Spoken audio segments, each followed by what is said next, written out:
বগুড়ায় এনসিপির সভাস্থলের বাইরে ককটেল বিস্ফোরণ হয়েছে, তবে এ সময়ে কোনো হতাহতের ঘটনা ঘটেনি। সোমবার বিকেল 3:45টায় বগুড়া জেলা পরিষদ চত্বরে দুটি ককটেল নিক্ষেপ করে দুর্বৃত্তরা। এর মধ্যে একটি বিস্ফোরণের ঘটনা ঘটে, অন্যটি অবিস্ফোরিত অবস্থায় রয়েছে। সমন্বয় সভায় উপস্থিত ছিলেন এনসিপির মুখ্য সংগঠক সার্জিস আলম। এ সময় নেতাকর্মীদের মাঝে আতঙ্ক ছড়িয়ে পড়ে। পরে পুলিশ ঘটনাস্থলে পৌঁছে পরিস্থিতি নিয়ন্ত্রণে আনেন।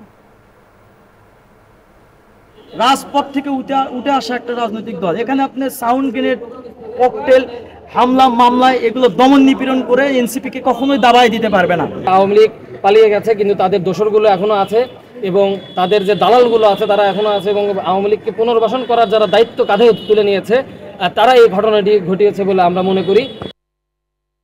বান্ডেল থাকলে প্রতি সেনমানিতে টাকা বাঁচবে।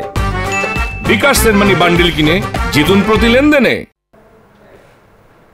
দর্শক, বলছিলাম বগুড়া এনসিপির সভাস্থলের বাইরে ককটেল বিস্ফোরণের ঘটনা ঘটেছে। বিষয়ে আরো খবর জানাতে যুক্ত হচ্ছেন সহকর্মী আব্দুস সালাম বাবু। বাবু, কখন এমন ঘটনাটি ঘটেছে? এনসিপির সভার সবশেষ যেই পরিস্থিতি এখন দেখতে পাচ্ছেন আমাদেরকে জানাবেন। সদস্যরা এখানে অবস্থান করছেন, তারা খবর পেয়েই কিন্তু এখানে আসেন। বগুড়া জেলা পরিষদ মিলনায়তন, যেটি দর্শক ক্যামেরা চোখে দেখতে পাচ্ছেন, দোতলায় জেলা এনসিপির সমন্বয় সভা হচ্ছিল। বিকেল 3টায় শুরু হয়েছিল এবং সেখানেই সেই সভায় এনসিপির উত্তরাঞ্চলের মুখ্য সংগঠক সার্জিস আলম প্রধান অতিথি হিসেবে অংশগ্রহণ করেছেন এবং তিনি সেই সভাস্থলে আসার পরপরই 4:45টার দিকে এই সভাস্থলের পাশেই নিচে জেলা পরিষদ চত্বরে পরপর দুটি ককটেল নিক্ষেপ করে দুর্বৃত্তরা এবং এর মধ্যে একটি বিস্ফোরণের ঘটনা ঘটে, অন্যটি কিন্তু অবিস্ফোরিত অবস্থায় রয়েছে, যে স্থানটি ক্রাইম সিনের আওতায় এনে তাকে ঘিরে রাখা হয়েছে এবং অবিস্ফোরিত ককটেলটিও এখানে রয়েছে। নিশ্চয়ই দর্শক ক্যামেরা চোখে দেখতে পাবেন। সার্জিস আলম কিন্তু এরপর পরই 4:30টার দিকে এখান থেকে সমাবেশ শেষ করে চলে গেছেন এবং তিনি বলেছেন যে এই ঘটনায় যারা দোষী তাদেরকে খুঁজে বের করে দৃষ্টান্তমূলক শাস্তির দাবি জানিয়েছেন। এর পাশাপাশি এনসিপির যে নেতাকর্মীরা রয়েছেন তারাও সেই বিষয়টি বলেছেন যে অতি দ্রুত এই ঘটনায় যারা দোষী তাদেরকে খুঁজে বের করে দৃষ্টান্তমূলক শাস্তির ব্যবস্থা।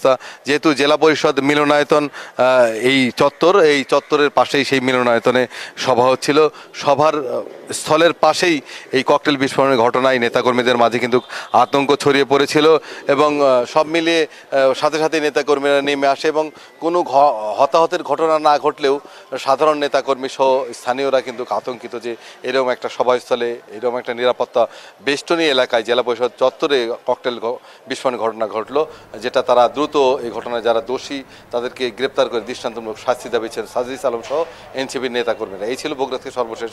ফিরে যাবে স্টুডিওতে।